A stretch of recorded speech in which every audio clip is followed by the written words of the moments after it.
तनिषा भिसेची हत्या झाली आहे या शब्दात खासदार सुप्रिया सुळेंनी आपला संताप व्यक्त केला आहे। आरोग्य विभागाच्या उपसंचालकांच्या अध्यक्षतेखाली 4 सदस्यीय समितीने चौकशीअंती आज हा अहवाल सादर केला। त्यावरूनही सुप्रिया सुळेंनी सरकारला सुनावलाय। एका अहवालावरून निर्णय घ्यायला काय अडचण आहे असा सवाल सुप्रिया सुळेंनी उपस्थित केला। आज सुप्रिया सुळेंनी भिसे कुटुंबियांची भेट घेतली। यावेळी माध्यमांशी बोलताना त्यांनी ही प्रतिक्रिया दिली। म्हणू शकत नाही, पण त्यांना थोडासा आधार देण्यासाठी आम्ही इथे आलेलो आहे। त्या मुलांना काही मदत आमच्याकडून होईल का माणुसकीच्या नात्याने, म्हणून आम्ही इथे आलेलो आहे।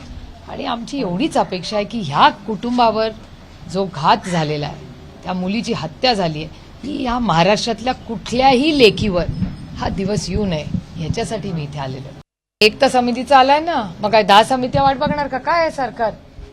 आता कळतंय ना, त्यांच्याच समितीचा रिपोर्ट आहे ना। मग सगळ्या समिती जर ब्लॅक अँड व्हाईट मध्ये सगळं पूर्ण आलेलं आहे सगळ्यांच्या समोर, सरकारचा जो रिपोर्ट आहे, तर मग थांबतायत कुणासाठी? काय अपेक्षा? अजून काय घेणार? जीव गेलाय हो कुणाची तरी, लेक आहे, आई आहे, बायको बहीण आहे, कोणीतरी कधीतरी थोडंसं सरकारने थोडासा संवेदनशीलपणा दाखवावा।